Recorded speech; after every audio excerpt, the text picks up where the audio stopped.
Jaridar Ynet News ta ƙasar Mamaya ta ce jami'an gwamnatin ƙasar Mamaya tana nuna ƙara tashin hankali da kuma damuwarta a kan yiwuwar cimma yarjejeniya tsakanin Amurka da Iran wanda ba ta son haka. Wadda suke tsoron idan har aka cimma wannan yarjejeniya za a watsar da muradun tsaron ƙasar Isra'ila a cewar rahoton.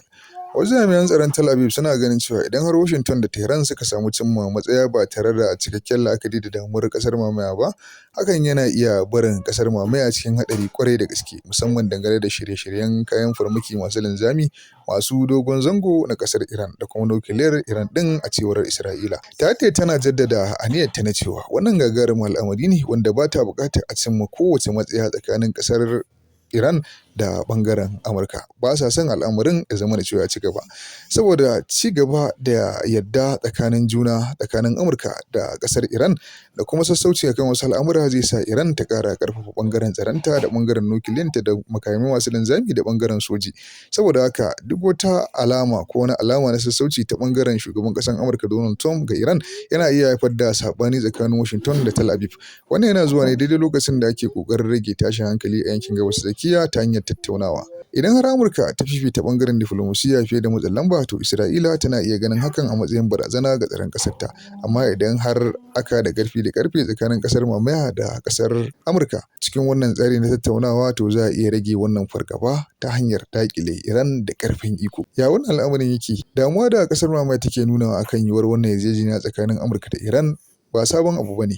A ɓangaren siyasa da kuma ɓangaren siyasar ita kanta ƙasar Mamaya akwai manya-manyan dalilai guda uku ta bayan fage yayin da ita ƙasar take fargaban cewa za a iya samun wannan daidaito. Na farko akwai ita ƙasar Mamaya tana kallon duk yarjejeniyar da za a shiga tsakanin Amurka da Iran in dai ba yarjejeniya ba ce da za ta daƙile shirin nukiliyar Iran gabaki ɗaya da kuma daƙile waɗannan makamai masu linzami gaba ɗaya ba, to wannan al'amari tana ganin sa a matsayin gagarumar barazana kuma hakan shiririta ne a cewarta. A ta ɓangare na biyu kuma tasiri ga yankin Gabas ta Tsakiya. Iran tana da haɗari kamar yadda ita ƙasar Mamaya take gani, kuma tana da tasiri ta ɓangaren Lebanon, Syria, Iraki, Yaman ta hannun waɗannan ƙungiyoyi masu alaƙa da ita, yayin da ƙasar Mamaya take tsoron cewa duk wata yarjejeniya da za ta ƙarfafa ɓangaren tattalin arzikin Iran da za ta ƙara mata ƙarfi na faɗaɗa wannan tasiri ga waɗannan ƙungiyoyi. Idan har ba a daƙile ɓangaren samun kuɗi na ɓangaren Iran ta hanyar man fetur ba, to hakan ba zai hana Iran ta ci gaba da tallafa ma waɗannan muƙawamat ɗin ba. Amma idan har tattaunawa ce kaɗai ba a daƙile ɓangarori na shigar kuɗi na Iran ɗin ba, to za ta ci gaba da tallafawa waɗanda ƙasar Mamaya take ganin su a matsayin gagarumin barazana. A ɓangare na uku kuma dangantaka da Washington.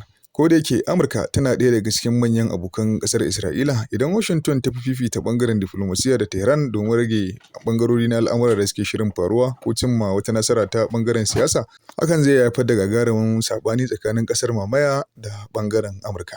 Idan Amurka ta yi yarjejeniya mai tsauri wadda ta taƙaita shirin nukiliyar Iran da kuma kayan farmakinta masu dogon zango, to za ta iya kwantarwa da ƙasar Mamaya hankali. Amma idan yarjejeniyar ta yi kama da sassauci, akwai yiwuwar ƙasar Mamaya ta ɗauki mataki ita kaɗai domin kare muradunta. A taƙaice dai wannan lamari yana iya zama gwaji ne na ɓangaren dangantaka tsakanin Amurka da ƙasar Mamaya akan wannan gagarumin al'amari da yake tunkarowa. Wannan al'amari ne dai wanda ƙasar Mamaya take gani, saboda ita kanta ƙasar Iran ɗin ba maƙociyar ƙasar Amurka ba ne, shi yasa Amurkan take sako-sako da wannan al'amura.